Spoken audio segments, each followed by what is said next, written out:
It's shout-out time.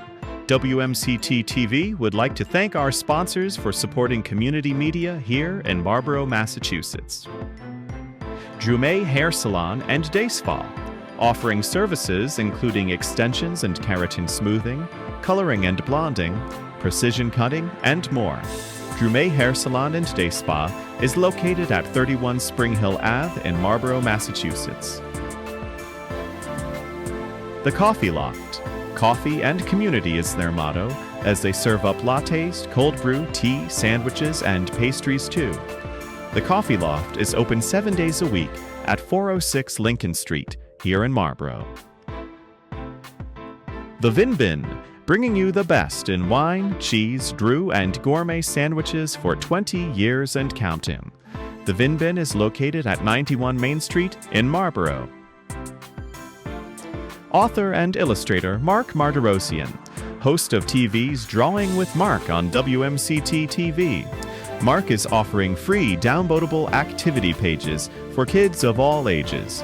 Email pennyarcadecreative@gmail.com for more information. Leah Owen, marketing and business consultant. Leah's team members and partners share her belief that great organizations, from businesses to nonprofits and more, deserve to be seen, heard, and celebrated. From social media strategy to community events, this boutique marketing agency helps local brands and organizations grow with purpose and personality.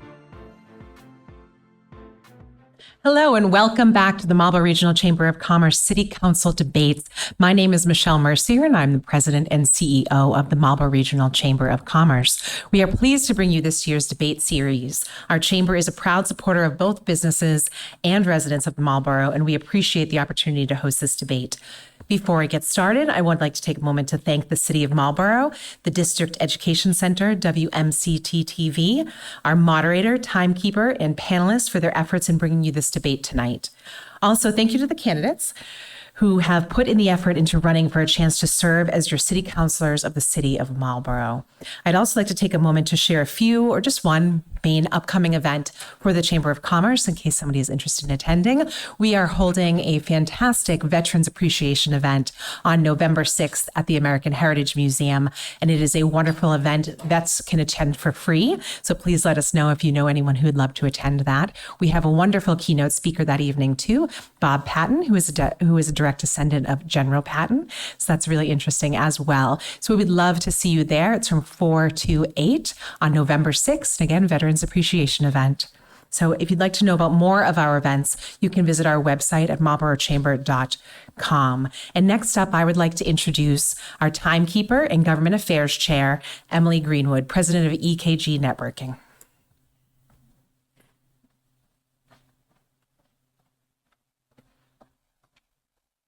I second Michelle, and thank you, Michelle, for all those involved in helping make these debates happen. The Marlborough Regional Chamber of Commerce and Government Affairs Committee hosts these debates to help residents make an informed decision.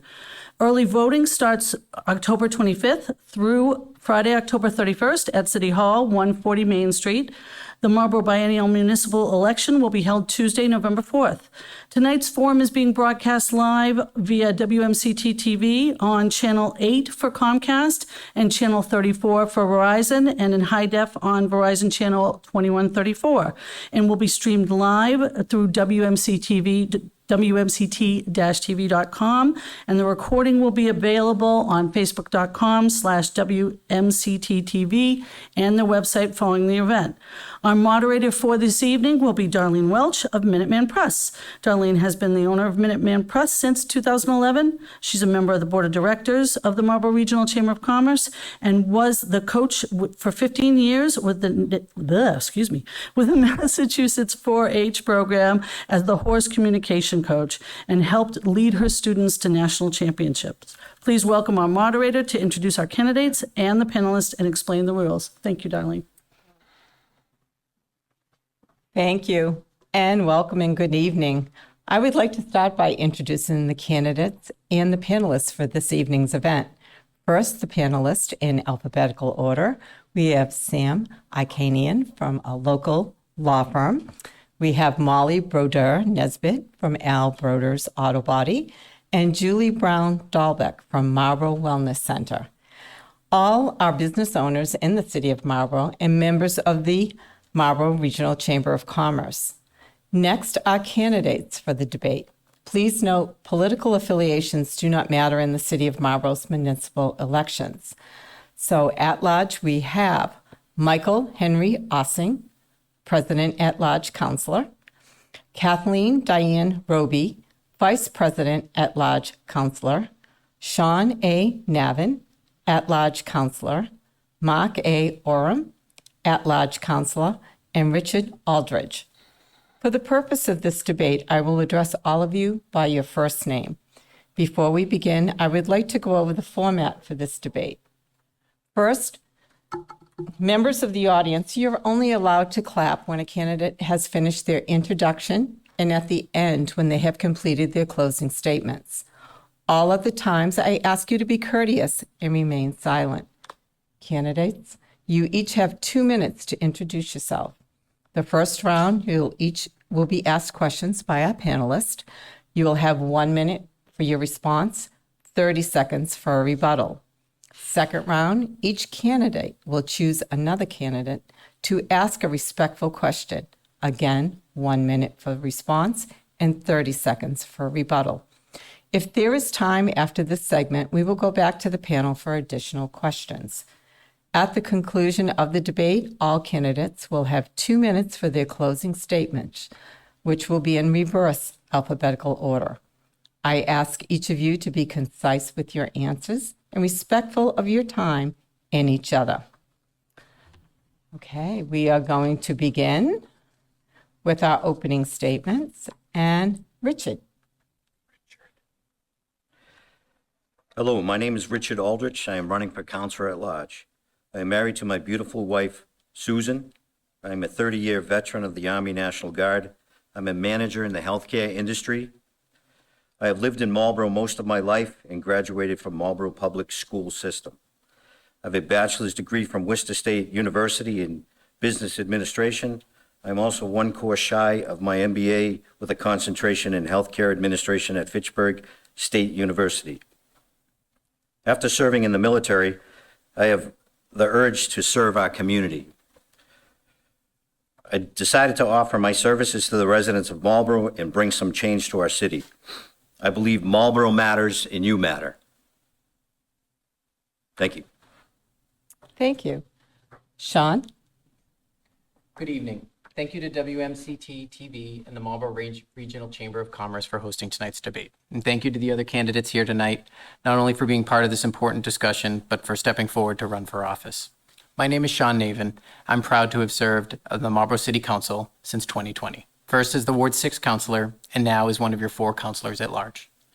My wife Jessica and I live on Bolton Street with our 4-year-old son Giovanni, who are at home watching tonight. We're excited to be raising our family in the community where we grew up, a city that we love, full of wonderful people, rich history, and tremendous potential. I'm a proud graduate of Marlborough High School, class of 2000. I graduated from Stonehill College with a Bachelor of Science degree in Political Science and earned a master's degree in Public Administration from UMass Boston. I've worked in public service for the past 20 years, serving in multiple roles across local, state, and federal government. Today, I serve as the Director of Public Affairs at the Massachusetts Water Resources Authority. Through this experience, I've learned the incredible value of communication, collaboration, and dependability. I go to work every day doing my best to make government more responsive and responsible. I'm proud of my efforts and the results that they've produced. 6 years ago, I ran for City Council for 2 reasons: to serve my community and because I've always believed that local government is the place where you can make the greatest impact on people's everyday lives. I still believe that today. On the council, I serve as the chair of the Veteran Services Committee, chair of Personnel Committee, and the vice chair of the Urban Affairs and Housing Committee. Through these assignments, thank you, Mr. President, I have the opportunity to focus on critical aspects of our city's government, such as the review of economic development proposals before the council and review personnel appointments made by the mayor. I'm eager to continue this work, and I'm happy to be here tonight to join this discussion about how we can continue to move Marlborough forward. Thank you. Thank you. Mark? Thank you. My name is Mark Oram, and I am a candidate for one of the positions for Councilor-at-Large. I would like to thank the Marlborough Chamber for sponsoring this debate, as well as WMCT-TV for providing coverage. In fact, I think my family's streaming it right now and watching, I hope.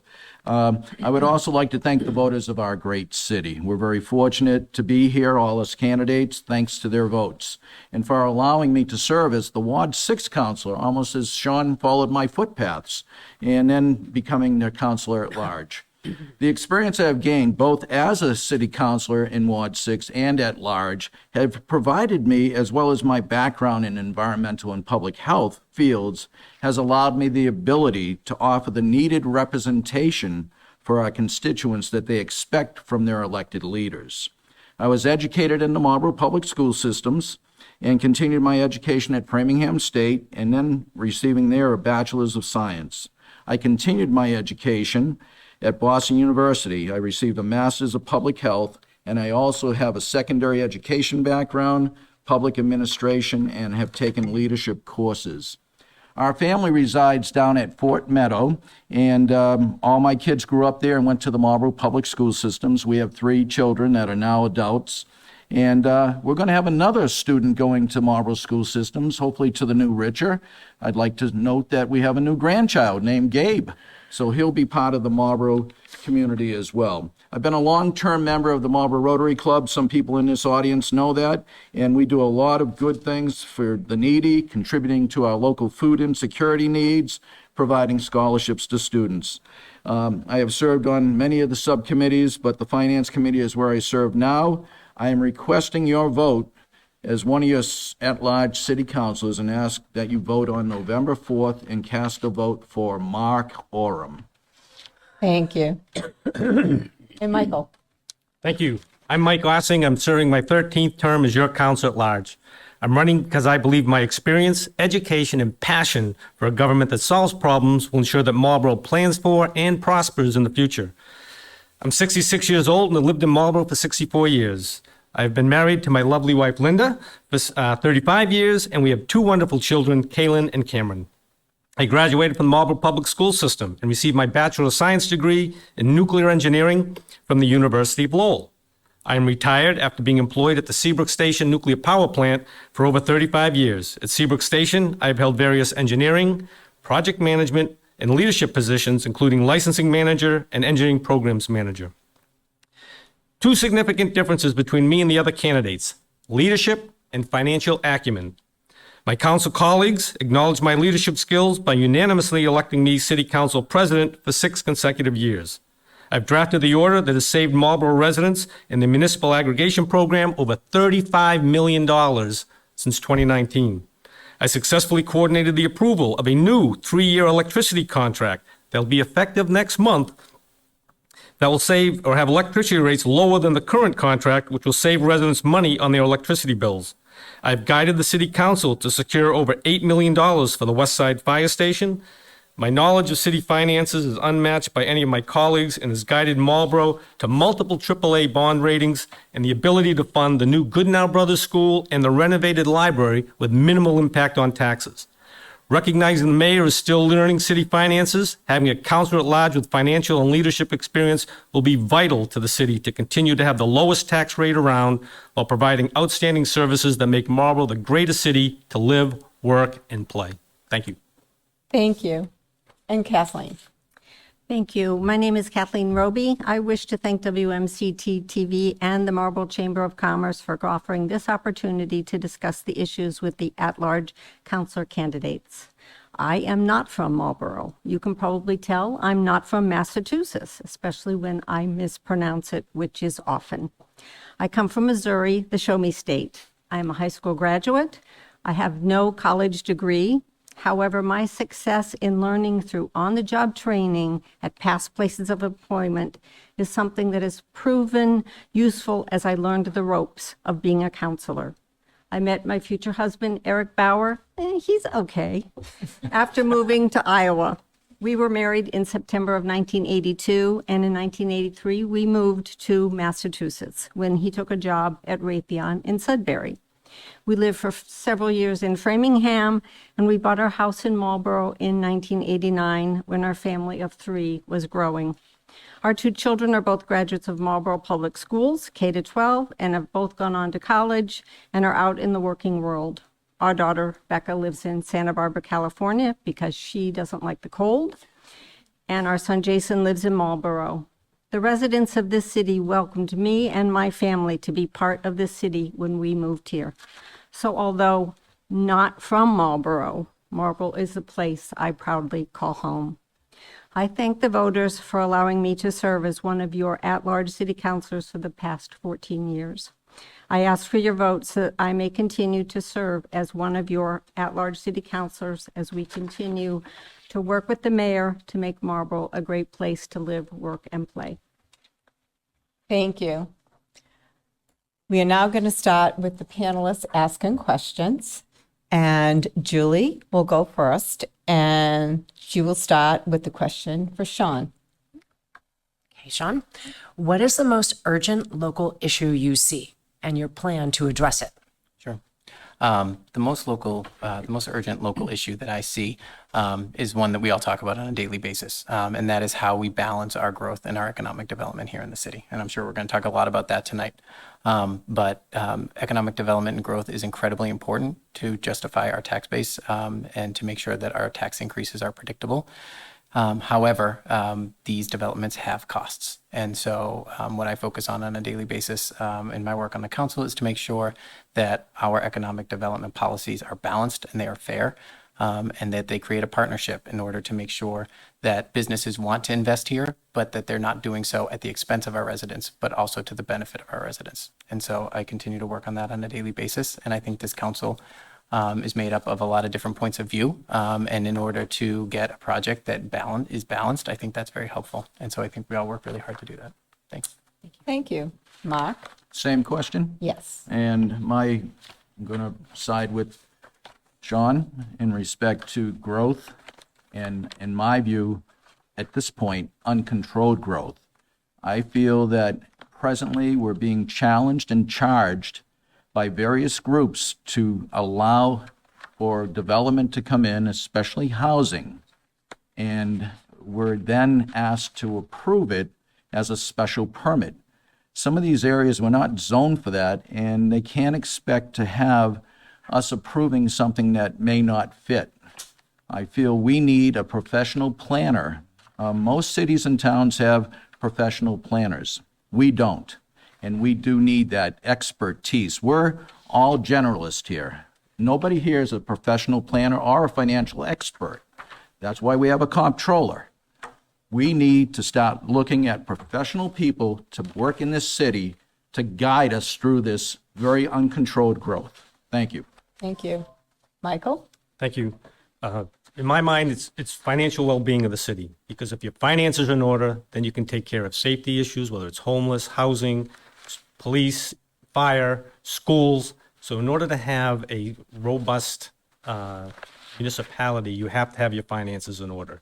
And my leadership and knowledge of the financial system has guided Marlborough from basically having no stabilization account and unused levy capacity when I got on the council to over $69 million of unused levy capacity now and $25 million in our stabilization account. That allows us to make decisions for a new Goodnow school, for the new renovated library that have no impact or minimal impact on the taxes. And that with the funds, you can then make decisions on where you want to invest that money.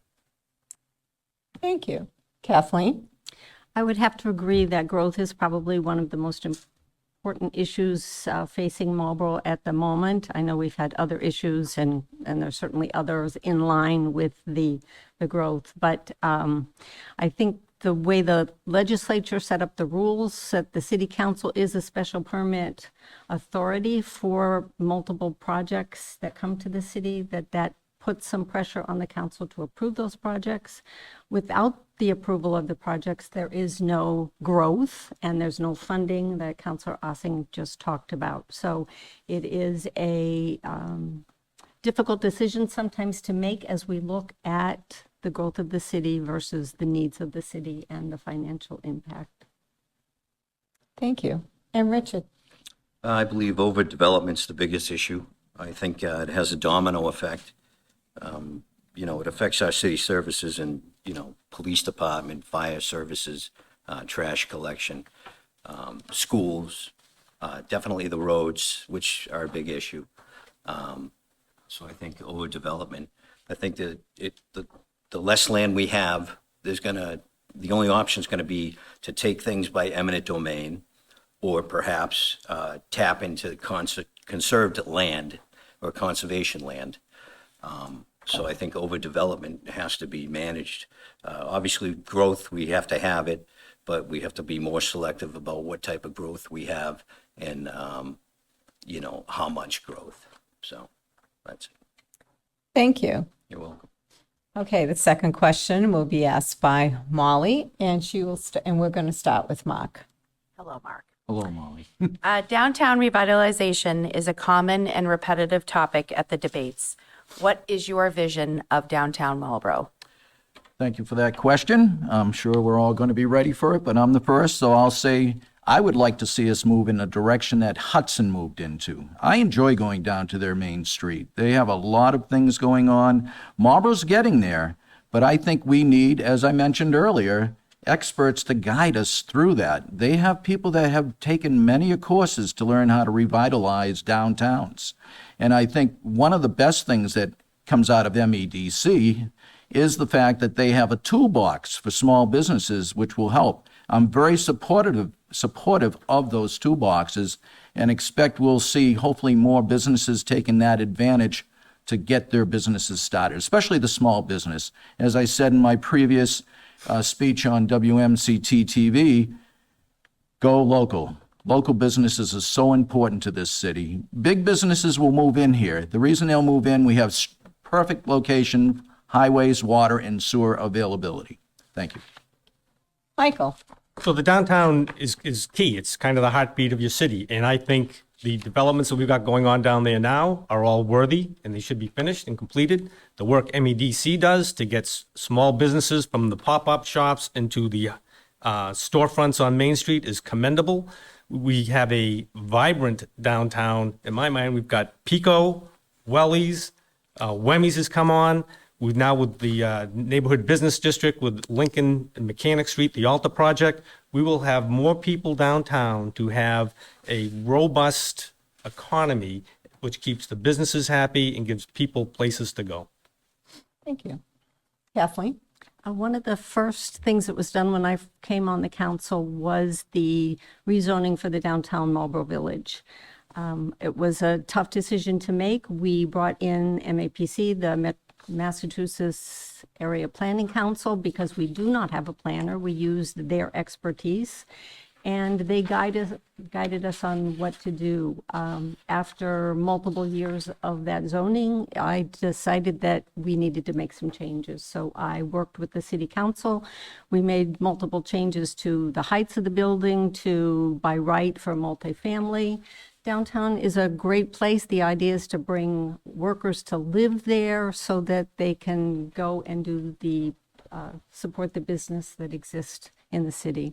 But we can't determine who those businesses are because we're not the landlords. They decide who they're going to rent to. Thank you. Richard? Yes, I would continue to work with the MEDC and the Chamber of Commerce and continue to have festivals in the downtown area and attract outside businesses to come to the downtown area so they can get exposure and then people will know where they're at. Like you take Tackle Box, for instance, and other businesses that come down to the Main Street area. Again, they mentioned the fact that there's certain businesses that might not be too attractive, but again, we don't control who goes there. But with time, and I think with the new apartments opening, I think that will revitalize the area or, make it, better in the sense that, there'll be more people down there, more things going on. So that's it. Thank you. And Sean? Thanks. Well, everything's been said, but not everyone has said it, so I guess it's my turn. Downtown Marlborough is a jewel, and the amount of growth and the amount of businesses that we've seen open up down there is excellent.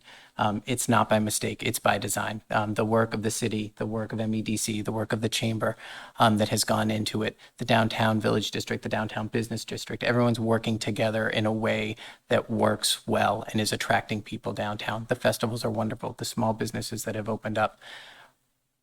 You can't support local businesses without people to come. And the work that's been done to try to respectfully balance that growth in the housing is working.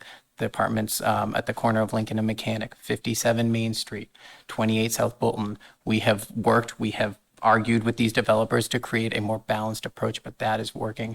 We need to continue to work with MEDC, and we need to continue to work with the landlords in order to get businesses that people want to frequent. Thank you. Okay, and Sam, he'll ask a question. We're going to start with Michael. Thank you. A review of some of the so-called Marlborough pages on Facebook and other social media platforms reveals some deep divides on issues like immigration, ethnic minorities, ICE activity, and many other matters relating to diversity. Do you acknowledge that these divides exist? And if so, do you see the City Council having a role in trying to bring its residents together? My initial comment is I'm not on Facebook, so I'll take what you're saying at face value. Does the City Council have a role? I don't believe so. That's not the City Council's function. I believe, if there's issues, we'll work through them. But I don't believe the City Council should be in a position to be making rules to say how folks are we set up an establishment to allow everyone to live here peacefully and get along, and I think that should continue. I mean, that's, again, like I tell my kids, stay off Facebook. Kathleen? I admit that I do occasionally go on to social media. I stop when I get too frustrated reading some of the comments, as they can get pretty nasty sometimes. But they are valid comments, and there is a sense of division within the city. I also agree, I don't know that it's the City Council's role to fix the problems that they say we have related to ICE or immigration. There are other issues that we certainly do have control over and do talk about every day: housing, roads, the budget. But those other things I don't think are our purview. Okay. Richard? I am on Facebook, and right now I sort of have the itch to get on there, but I'm going to refrain from that. I don't think the City Council should have anything to do with it's a good source of information, to be honest with you.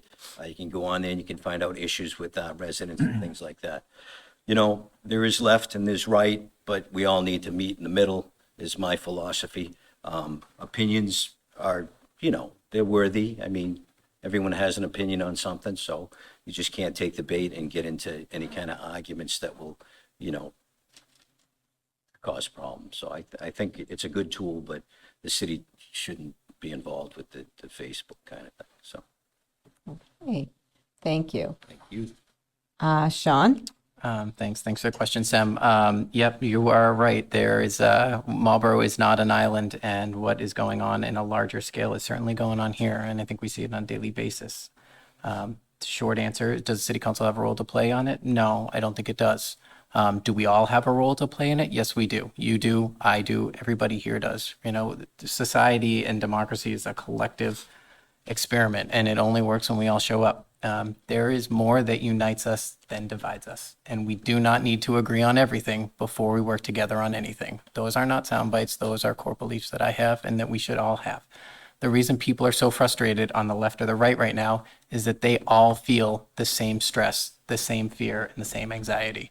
If we want to work on fixing that, we need to come together to talk about that and find ways in common that we can address it. Thank you. And Mark? Yes, and I am on Facebook, but just with family and friends. So sometimes I'll see these comments, which I don't think are appropriate. We talked about the downtown area. It's the center of our city. It's the heart of our city. And in my view, it's so glad to see that we have businesses, diverse businesses. We have various restaurants of diversity. barbershops, hairdressers. It's great to see that. It's getting more people, a diversification of our downtown. What I'm glad too is our churches and all the various worship facilities. So Marlborough has a great population of a mixed group. And hopefully we don't have bad comments on Facebook. The city council, I'm sure we frown from that. I have never heard anything on the floor. The way I look at it, let's all get along. That's what we're here for. We're all from Marlborough. So go Panthers. Okay, thank you. And we'll have one more question to end this round, and it will be Julie, and we're going to start with Kathleen. Hi, Kathleen. This has been quite a lively conversation, so I'm going to lighten it up. What was the last series you streamed? I wondered if we were going to get asked this question. I was here for the earlier debate. I'm late to the game, but I've been watching Game of Thrones. I don't know why I didn't watch it when it first came out. My husband did, my daughter did. They talked about it all the time, but I just had no interest. But I've been seeing clips of the program, and it just sort of drew me in. So that's what I'm doing now. Richard. I don't really do series, so I'm not sure, to be honest with you. I don't really do TV in that regard. Movies, I don't know. That's it. That's all I got. Sorry. Okay. Sean. It's not often that we get to watch new stuff at our house, both due to busy schedules and late bedtimes, later than they should be for our little ones. But so when we usually start, we start with something that we've seen 100 times. So my guilty pleasure is streaming West Wing and currently streaming Hawaii Five-0, even though I've seen it a dozen times. So there is that. But we did start a new series that'll probably take us about 2 years to finish, and that is Department Q, which I think is on Netflix. Very good. Mark? Oh, do you mean streaming or reels? Because I watch reels now and then. Or did you mean streaming like The White Lotus or something like Yeah, that? like The White Lotus. Okay, well, my family, it's great. We still live with our youngest son, and he had us watching The White Lotus. So we've been watching those series, and they're fun to watch. But my wife has been watching reels, if you want to go to that, and she's going to kill me for this, but we've been waiting for a grandchild for a few years now, and I hope my son-in-law is listening to this, and we have a grandchild now, but she likes to watch the baby reels. I'm in the other room watching sports reels, so we're just opposite in that respect. And once in a while, I love snowstorms, so I love to watch once in a while reel that will show a snowplow moving that snow around. So that's my personal side of all this, but a great question. I was ready for it because I watched the last debate on TV. And Michael. So what is streaming service? Oh, Michael. So I don't stream. Linda will tell you I'm usually in the office. They'll hate hearing it, going over city finance stuff. It's a passion of mine, and that's a hobby, and that's what I spend my time with. I'll have the sports on in the background. I'm a big fanatic of 98.5, the Sports Hub, so I'll listen to them around the clock. But I don't stream any TV services. I'm seriously, it's a hobby doing city finances, and I'm learning something every day. There's nothing, you just can't stop learning. There's just too much to know in city government to not be paying attention. So I won't be streaming, so sorry. Okay. All right. Thank you. Now we're going to move on to the next segment where each of you get to ask another member, another candidate, a question. And we're going to start with you, Richard. So you get to pick one of these lovely candidates and ask a question. Okay. Mr. Ossing, Michael, you and the vice president of the council both were in office when it was discovered that for years the municipal health insurance claims were higher than revenues. The city's free cash flow took a $4.2 million hit, and the municipal employees' premiums were increased by 25%. Can you explain what happened, and has anyone gone over the budget to ensure no other surprises will come up in the future? Can never guarantee it, but that was the administration. The council doesn't govern the health insurance costs. That's being done by the comptroller. At the time, we had a temporary comptroller, and quite frankly, he wasn't doing his job.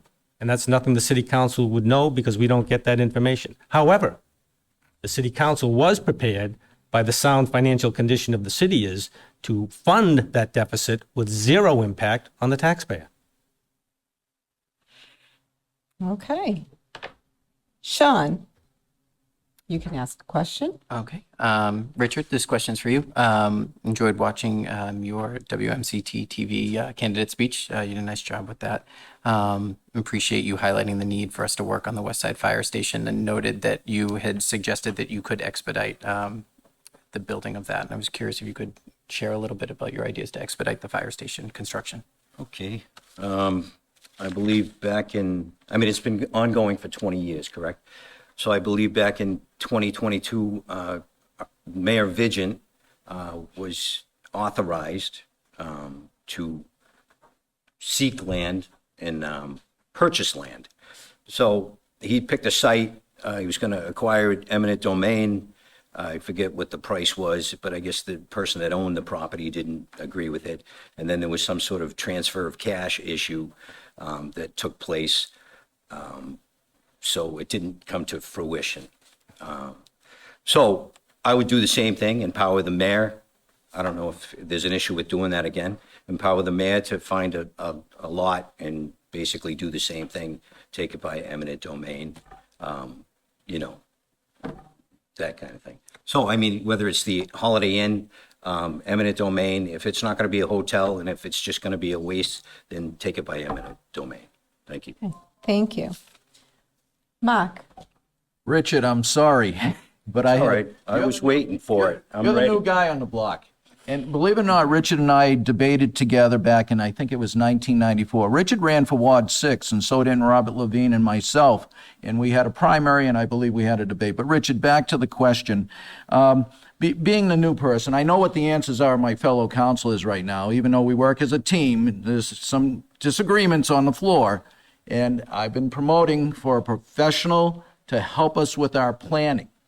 And I would like to know your position on I would continue to recommend it. What's your position on as we have a professional comptroller, obviously, there was a loss of $4.2 million when we didn't have a good comptroller, but what would be your position on looking into having a professional planner as every other city and town has except for Marlborough?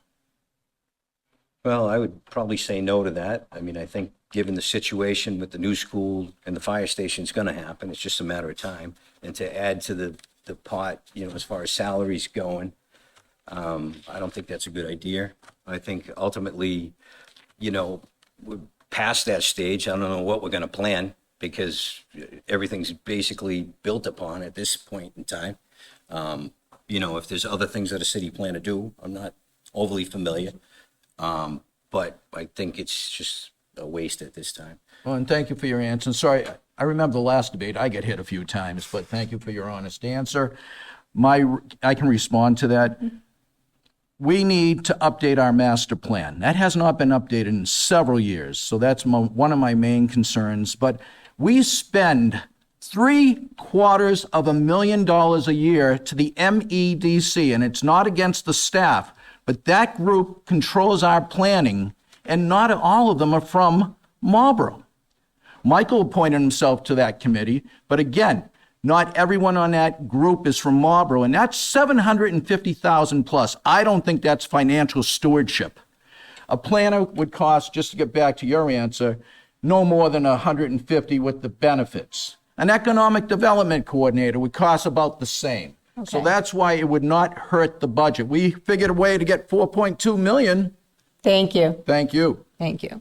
Okay, Michael. My question is for my good friend and colleague, Councilor Oram. Yes.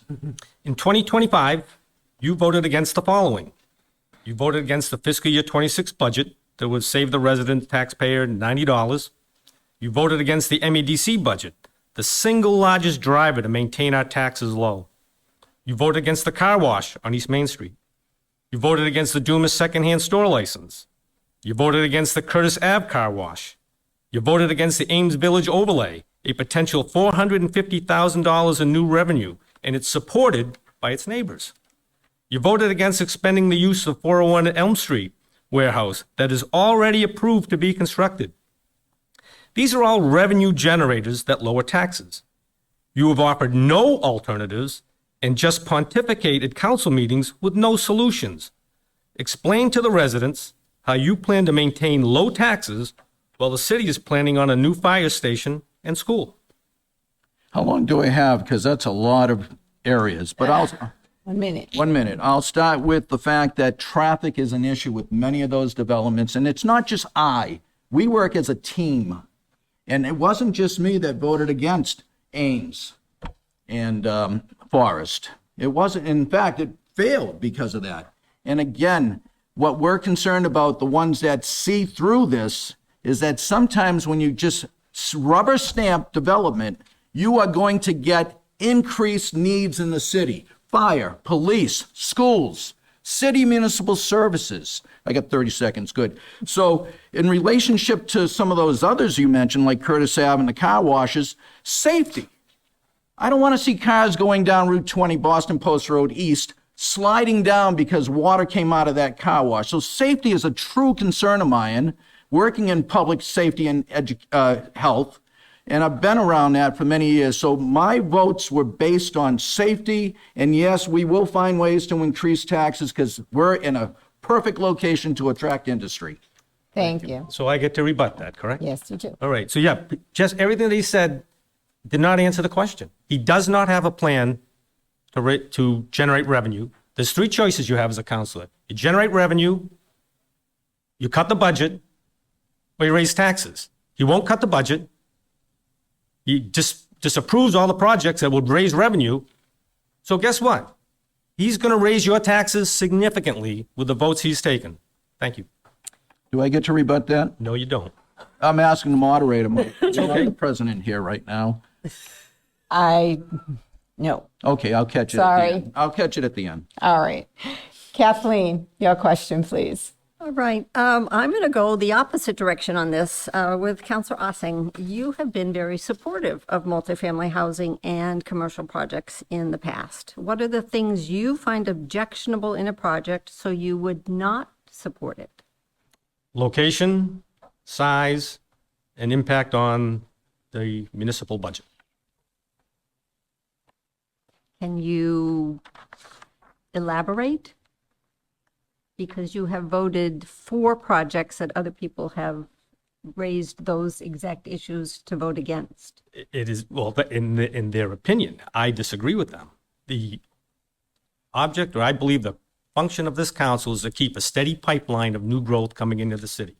And if we're going to put up wall blocks, which is fine. If people don't want new growth, that's good. But just say, I'm going to pay more taxes. It's not hard. Because they won't cut the budget. I cut the budget, $1.4 million, saving $90 to the taxpayer this year. They were all my recommendations. No one else. Mine. All right. So if you're not going to cut the budget, which they obviously did not want to do, and you don't want new growth, which is okay if you don't want it, just say, I'm okay and tax me more. And that is not my philosophy, and that's what got us to this great financial condition that the city's in right now. Okay. Thank you. Well, we have two candidates that did not get asked a question. So I'm going to go back to the panel. I'm going to have Julie ask Kathleen a question. I want to make this fair all the way through. Yep, nope, that's fine. So, Kathleen, being a small business owner myself, how do you plan to maintain a business-friendly climate in the city? And when I'm talking about business-friendly, small business, we already have all the information on large business and the pros and the cons, et cetera, but for small business, keeping that a friendly climate in the city. I think Marlborough's location, it helps bring small businesses. I know small businesses struggle. They'll start up on Main Street and then they disappear. MEDC's little shops that they have helped a couple of small businesses be able to move into larger landscapes. Our tax rate helps small businesses as well as large businesses. MEDC works with small businesses through their grant opportunities that they have. And I think that the City Council is very friendly to any business, small or large, but certainly understand the frustration that small business owners have as they try to simply maintain, let alone grow their business. It's a struggle. Thank you. And Molly, your question will be directed at Sean. Hello, Sean. So Massachusetts and the surrounding cities, we're getting ready to set our 2026 tax rate for businesses and residents. And I think that we've kind of heard that amongst your conversations with each other. But I'd like to hear what you think our philosophy as a city should be for tax rates next year and going forward, commercial and residential. Yeah, thank you. So it's important to note, as has been said here tonight, Marlborough thrives as a community both for large and small businesses and for residents. And one of the reasons that we're able to do that on the residential side is because we have such a large commercial tax base. And the key to really promoting that commercial tax base in a fairness and a welcoming environment is to keep that property tax shift reasonable. It was said at the prior debate from Councilor Irish, and I agree with that as well, keeping in the 1.4, keeping it under 1.5, which is the cap that we're allowed to. That is incredibly important to a place where businesses feel that they're being valued and appreciated, but understand that that growth and that tax rate is helping offset the residents. It's building the community that we want to see. Make sure that we have a solid financial backbone to be able to do that is important. You see other communities who are struggling. The city of Boston is at 1.75. You saw last year that the mayor of the city of Boston tried to go up to 2. Businesses were revolting. They could not get that through the legislature because it was going to be too much on business. We need to be supportive of the businesses so that they can help support the rest of the city. Thank you. This concludes this final segment, and we're going to go into closing comments. So you all have 2 minutes, and we're going to start with Kathleen. Thank you. In 2011, I ran for one of the 4 at-large seats on the City Council. I wanted to bring value to the office through my experience serving on the school committee. I promised to do my homework, read the documents, make the calls, talk to people, listen to people, and find the answers while working as hard as possible to balance all the needs of our city with the resources we have at our disposal. For the past 14 years, I've been honored to serve as one of your at-large city councilors. On Tuesday, November 7th, the voters in Marlborough will go to the polls to effect change in the city. There won't be a new mayor, but there will be at least 2 new city councilors and possibly more. Tonight, you have listened to us talk as we introduced ourselves and talked about some issues in our city. I have a new look, but I'm still an active and committed voice for the citizens of our great city who has kept her promises to do the homework and read the documents. I will keep asking questions and finding answers. I'm a proven leader who is ready to help these new councilors navigate this new landscape. I want to continue working as hard as possible with the next administration as we continue to balance the needs of the city with the resources we have. My name is Kathleen Roby, and I humbly ask for your vote on Tuesday, November 7th, to continue serving as one of your at-large city councilors. Thank you. Michael? I treat every request to spend your money seriously. I have the ability to say no and not rubber stamp every request that comes down from the mayor or the council. Here we go. Reach into your pocket. Pull out your wallet. Let's see if ours is big enough. Now look at the candidates. Who do you trust with your money? The councils you elect will be spending your hard-earned money. What you need to decide is which councilor-at-large do you trust with your money. I offer the citizens of Marlborough a council that is independent. I've accepted no money from individuals or special interest groups. I've used my money to run the campaign, not yours. Your money belongs in your pocket. This enables me to focus my energies on what is in the best interest of the city and not returning political favors or debts. I believe in spending my own money to demonstrate my commitment to the voters that I am worthy of representing the residents of Marlborough as their councilor-at-large. Other candidates like spending your money. The city will be entering a new chapter in the next few years, a new richer school that is expected to cost $170 million, and a West Side fire station for $35 million. The city needs a council-at-large that can navigate the financial challenges and minimize the impact on the taxes. I have the proven leadership skills and financial acumen that can successfully guide the city that Marlborough residents have been accustomed to. Recognizing the mayor and the new city councilors will not have the experience in city finances, having a councilor-at-large with that experience will be vital for the city to continue to have the lowest tax rate around while providing outstanding services to make Marlborough the greatest city to live, work, and play. You have a unique opportunity on November 4th to select the team that will be representing the city. I want to be on that team. Please vote for Michael Ossing, Councilor-at-Large, on November 4th. Thank you for listening. Thank you. Mark? Yes, thank you. And I'm going to start with what wasn't really discussed tonight. We talked a little bit about the budget, and I talked a little bit about how we spend $750,000 plus, where I know we could save at least $500,000 a year if we weren't spending so much at the MEDC. And again, it's not against the staff. They're excellent. But that's a lot of money. You talk about slashing the budget, but we didn't talk about the schools. And that was one of my concerns during the budget time, is that you were trying to cut what was already cut by the mayor. And what will be the best attraction to our city outside water, sewer, and our highway system? Excellent schools. And recognizing that we're underspending the same demographics that Framingham has, we're not spending the same amount on our students as they do. And they have the same demographics. So just to respond to some of the comments made earlier, the thing I would like to say is serving as your city council is a privilege. And I work as a team member. We all are a team. I don't say the word I. It's a group committee effort.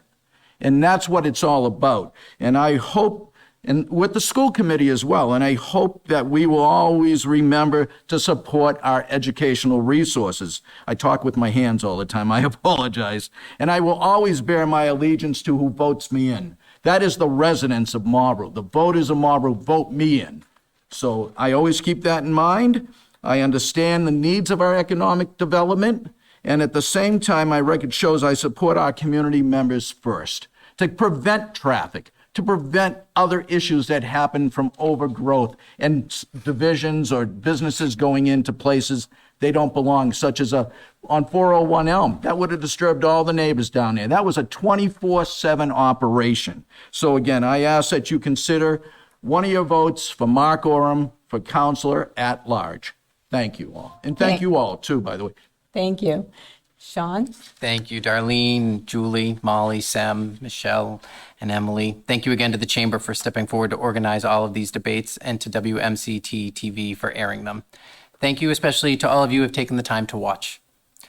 As I said in my opening statement, I truly believe that local government has the greatest impact on our everyday lives.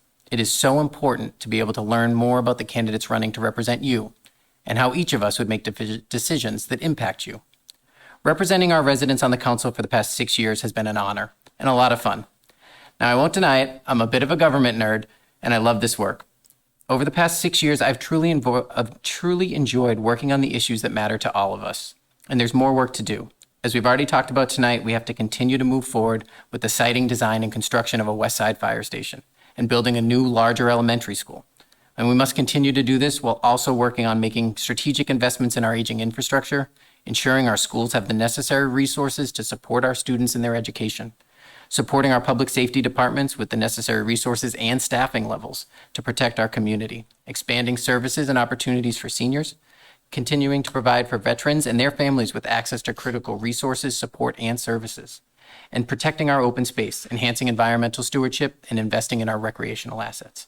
And we must continue to do this while prioritizing responsible economic development on behalf of all Marlborough residents, so that we continue to build the community we want and still help us pay for the services that we've come to rely on.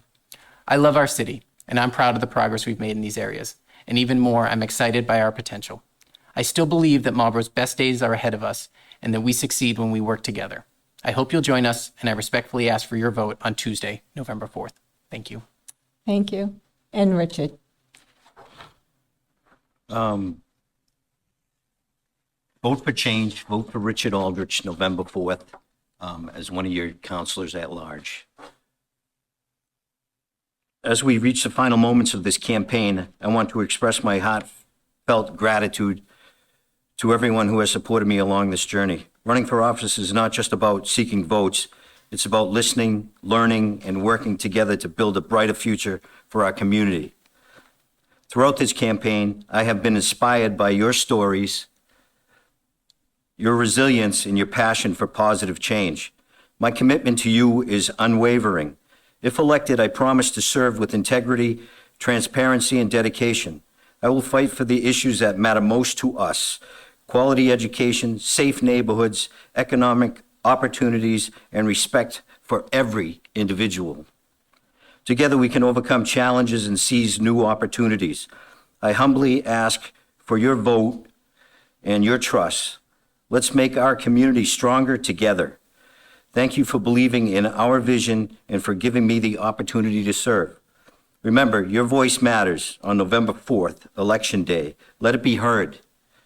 Vote Richard Aldrich, veteran. Marlborough matters. You matter. Thank you, and stay safe. Thank you. That concludes our City Council debates for this evening. Thank you again to our participants, our panel, our event coordinators, live attendees, and all of you who have taken the time to watch the debate on WMCT-TV. It's shout-out time. WMCT-TV would like to thank our sponsors for supporting community media here in Marlborough, Massachusetts. Drumet Hair Salon and Day Spa, offering services including extensions and keratin smoothing, coloring and blonding, precision cutting, and more. Drumet Hair Salon and Day Spa is located at 31 Spring Hill Ave in Marlborough, Massachusetts. The Coffee Loft. Coffee and community is their motto, as they serve up lattes, cold brew, tea, sandwiches, and pastries too. The Coffee Loft is open 7 days a week at 406 Lincoln Street, here in Marlborough. The Vin Bin, bringing you the best in wine, cheese, drew, and gourmet sandwiches for 20 years and counting. The Vin Bin is located at 91 Main Street in Marlborough. Author and illustrator Mark Martirosian, host of TV's Drawing with Mark on WMCT-TV. Mark is offering free downloadable activity pages for kids of all ages. Email pennyarcadecreative@gmail.com for more information. Leah Owen, marketing and business consultant. Leah's team members and partners share her belief that great organizations, from businesses to nonprofits and more, deserve to be seen, heard, and celebrated. From social media strategy to community events, this boutique marketing agency helps local brands and organizations grow with purpose and personality.